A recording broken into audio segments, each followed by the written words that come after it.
The Sunshine Coast in Queensland boasts 60 kilometres of some of the most breathtaking beaches on Earth. But there's no sun and sand for Kasey, a pest controller from southeast London who's been down under for a few weeks now, learning about the local wildlife. Working in Australia has changed me so much. I mean, it's shown me that I can do things that I never thought that I could ever do in my life. Today, she's been called out on a job with Richie, the go-to guy for snakes in Queensland.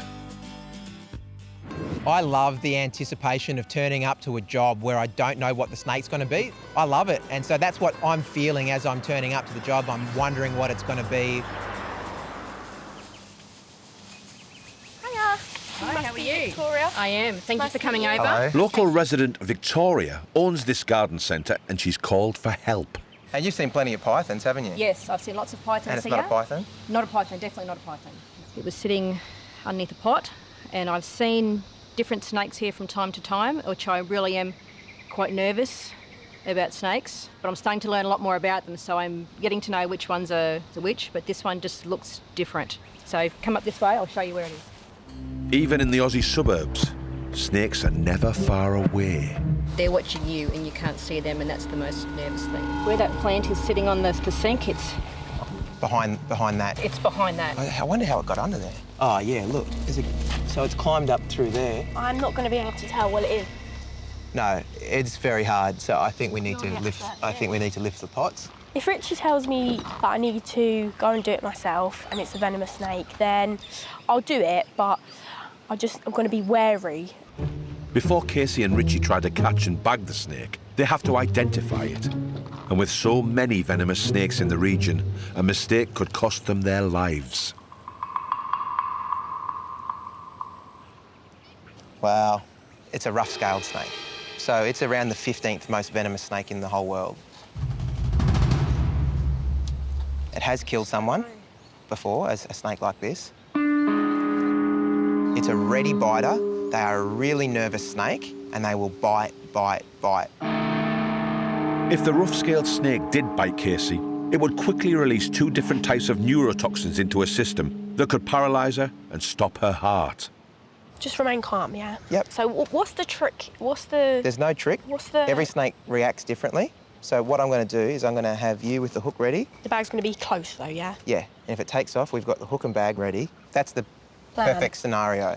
Plan B, it takes off, you can't get it with the hook. I grab it by the tail and you hold the bag for me and we get it in the bag. Let's hope Plan C doesn't involve a trip to hospital.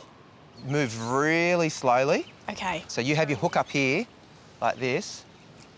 I thought, no, I can't do it. This thing's going to kill me. He's like, nah, just get in there. Just get in there. And I'm like, well, you know, I'm from England, mate. Bear with me. I need to, like, you know, build up this relationship with the snake, surely. He's like, no, just go in there and get it. Like that, up under there, OK? Ready to go. I'm going to lift it up. You're going to just try and gently slide that under there, lift it and put it in. And you think, great, now I'm wrangling one. Thanks. That's when I thought, I can't do this. 3. Oh. The suspense. Anticlimax. You're killing me, man. I'm shaking. Yeah? OK, you ready? Yeah. Let's try this again. OK, it's going to come this time. You ready?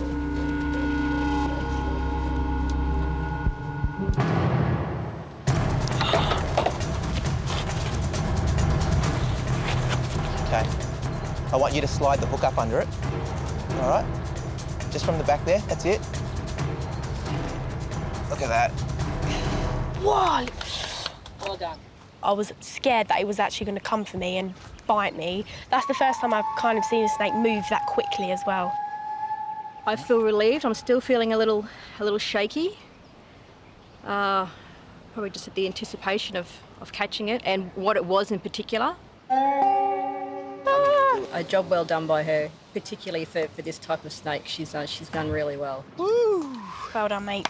I think that's one of my most proudest moments as well. That's when I realised I can do absolutely anything. In Australia, even venomous killers are protected, so the rough-scale snake has to be returned to the wild. Just here, because we can release it. She'll go straight up in under all this foliage, Yeah. somewhere to hang out for the day, and then tonight when she comes out, she's off exploring. But first, Richie must measure it and record the data for his records. So I'm going to get that little pinner off you, if you can extend that for me.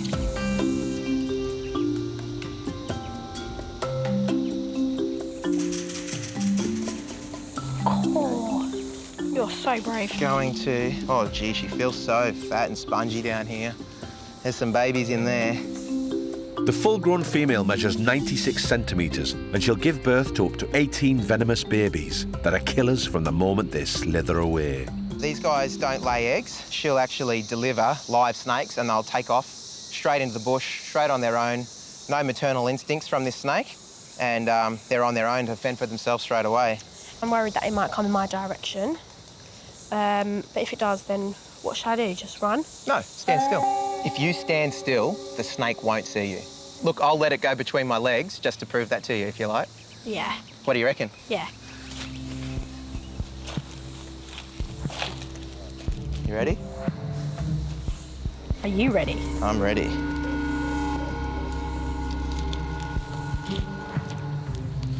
Snakes absorb vibrations through the ground and can only see movement. If Richie makes the slightest mistake, he could be bitten.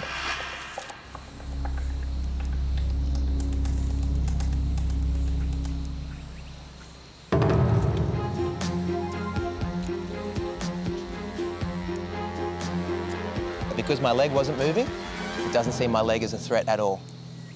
How about that, eh? That was awesome.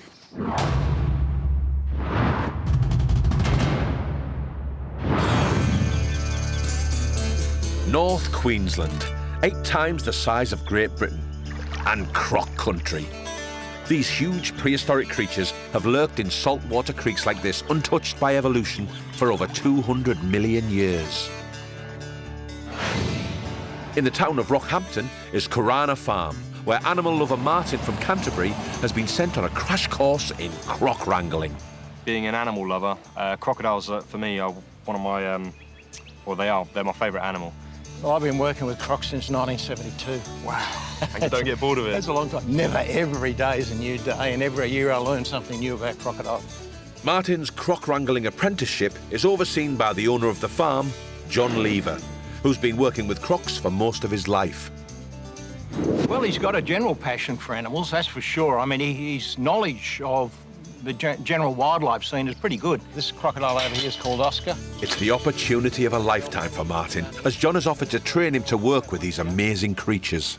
The crux of learning how to handle crocodiles is you must understand crocodile behaviour. I'll just show you. Put your hand in there like it's a croc's jaw. First step in croc wrangling is to learn the ropes. Now we'll release you. Bang. I'm a keen fisherman, so... Oh, yeah, well, you should have no troubles then. Get it. Yeah, you got it. Well, now you've nailed how to do a knot. Yeah. I'm going to get you to catch a croc. Next, Martin needs to learn how to restrain and measure a young female. I was bracing myself going into that croc pen. Like, I felt a rush of emotions, like this, I'm finally going to get to do what I've always wanted to do. I was quite nervous. You can step forward now, Martin, and can you see it? See her face? It's bottom jaw. And go back behind those big teeth. So roughly about... Righto, now don't hurry it. Go, Right. Yeah, just put it in a bit more. Gently tighten your knot. Right, what? Push, pull. We've got to get her out of here. Swing her around here. Quick. It's crucial that Martin's lasso keeps the female secure, as he now has to drag her out to measure her. Pull. That's it, you've got her. Righto, now you've got her. The guy's just so knowledgeable, and he's devoted 55 years of his life. That's something that I'd want to achieve one day. Only just over 2 metres. She looks bigger than that. We'll have to give you a bigger one to try. I mean, this is child's play. I'm looking for people to replace my physical activities on the farm, so he's a candidate. But to live up to John's expectations, Martin needs to step it up a notch. Well, if he's passionate about crocodiles, we might as well throw him in the deep end. I want him to catch a female at a nest site and remove the eggs. John gave me that job. I didn't know what to expect. I kind of felt like I was thrown in the deep end. How many crocodiles are in here? There's 6 females and 1 big male. Oh. What's his name? His name is Outboard. Oh, Jesus, that can't be good. He got that name, it's pretty aptly named. He's attacked 5 or 6 boats in the wild and tried to rip the outboard motors off of their boats up in the Northern Territory. Martin will attempt to remove the eggs from this nest so that John can incubate them. But to do so, Martin must avoid an attack. If I die, let my dogs know that I love them. This will test him. We'll see whether he's made of water or more solid stuff. All right, so go in there and stomp your feet, smack the bushes, and then she'll come after you. Right. The female will attempt to attack Martin to protect her eggs, so he needs to approach her carefully. Which way does she normally come up? Tap your stick on the ground a bit, see if you can get her to open her mouth for you. The moments I felt out of my depth was when I had to go down to the water's edge, because, you know, that's their territory. You can't see them. They could just come out. There you go, there's your chance. She came out, and I didn't anticipate how quick they could actually just propel their bodies and lunge forward. Step up. Pull, push. Right. Now let her back in the water.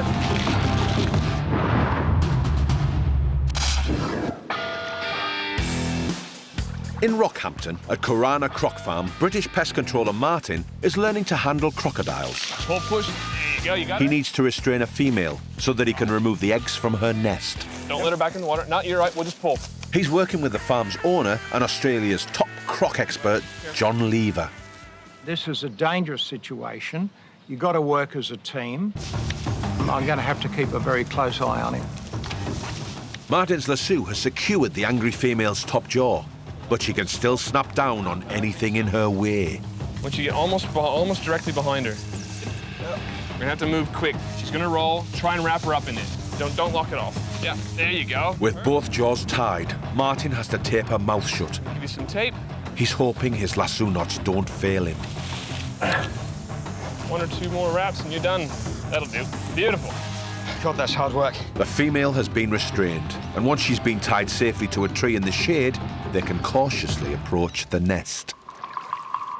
Martin and Robbie have spotters ready to wrangle the other 5 females, or the monster-sized male outboard if or when they attack. I don't know where they are, and I think it's that fear in the back of my mind. I've got to concentrate on what I'm doing, but then a crocodile could just come up any of these banks and grab me. Oh, that's one of the eggs. Look at that. It's a beautiful sight, isn't it? It's amazing. How many people back home can say they've done this? Getting those eggs out of the nest was an unreal experience. I mean, it's just beyond my mind how something so small can end up so big.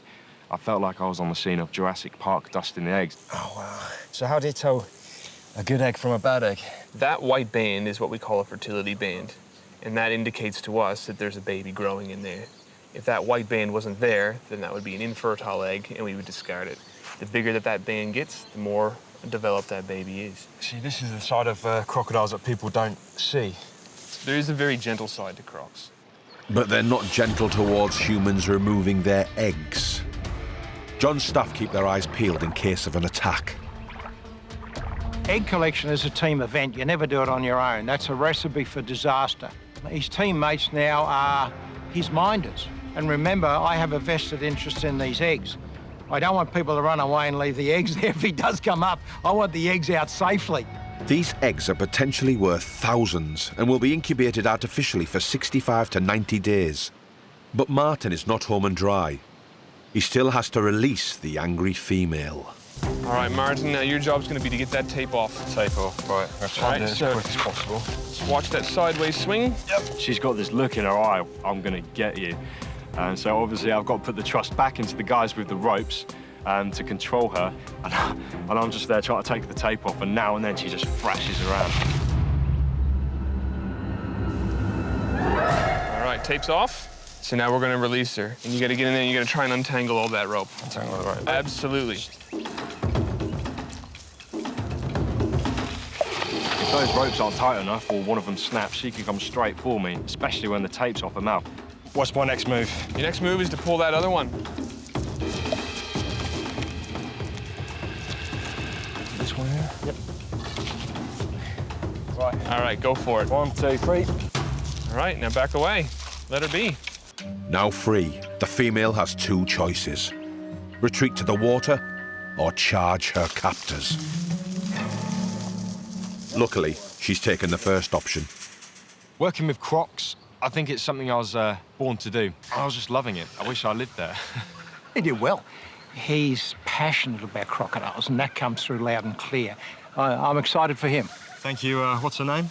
Oh, we didn't name her. Do you want to name her? I would call her after my ex-girlfriend. She's a bit cranky as well.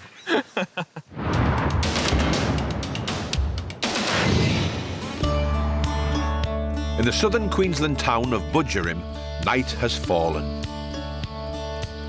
Three of our intrepid Brits, Amber, Jimmy and Kasey, have joined a group of locals to wage war on the worst pest Australia has ever known, the cane toad.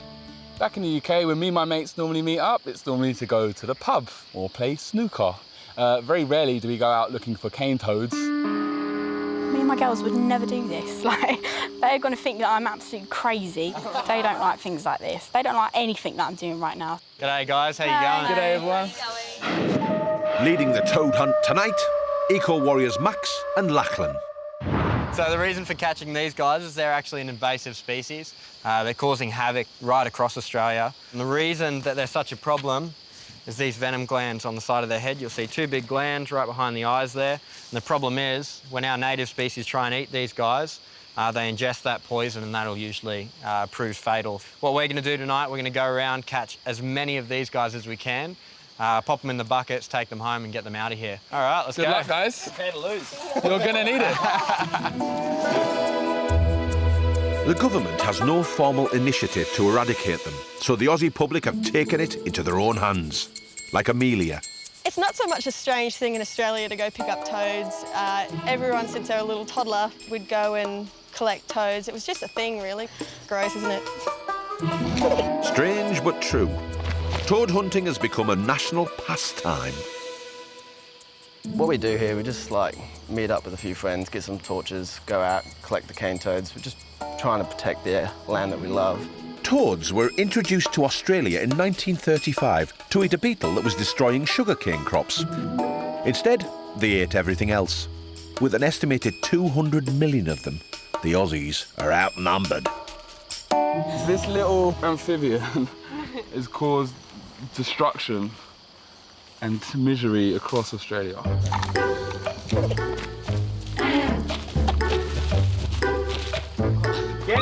Wait, where's the bucket? Toads are so weird. Like, you pick them up and they're like, their arms and legs are dangling. Like, it's not his poison, is it? No, his poison comes out of these bits. Toads are just so jumpy and so like slimy and like with rats, you can just put down a snapper trap and they're like snap. But with these, you have to actually touch them and pick them up and chuck them into the bucket. So it's all a bit much. That one's mine, and that fat one there is Amber's. A breeding pair of toads can produce up to 30,000 babies in their lifespans, so every toad they catch must be dispatched. Got one. Ooh. Pretty decent size one as well. The most humane way for these guys is straight into a freezer. Yeah. They'll slowly go to sleep. And then obviously it gets too cold for their body and they just won't wake up. I don't particularly want to see the inside of Lockie's freezer. It must be difficult finding the bacon behind all the dead toads and what have you. So I feel a bit sorry for his girlfriend, to be honest. We've got a bucket full of toads. Count them into here. Oh, you've got two buckets? No, this one's empty. And I'm confident that we are going to beat the other team. We can't hear you. 19. A combined total of 28 toads is an impressive result for a Saturday night, but the war on the toads will rage on. So you may have won, and we may be the losers, but these are the real losers. And out there, they're the real winners. Let's get out of here, eh? Cool. Righto. 1,000 kilometres north, and cane toads are the centre of attention in Early Beach too. Brummy rat catcher Craig has joined creepy crawly expert Dougal at the pub for a typical Aussie night out. Cane toad racing. We took these toads to this pub and you put them in a bucket, you label them all up, say 1 to 9, and then there's like a little arena with a big circle all the way around, and then when you release the container out the centre of the circle, the one that jumps over the line first wins the money. Alrighty, ladies and gentlemen, welcome to Magnums for K-Toad Racing here on a Thursday night. All our toads are prize pedigree toads, thoroughbred racers designed to win. $330 is what we will be giving away to the person who owns the first toad to jump over this line. Silvery for starters. Let's get the front end of the flight. There we go.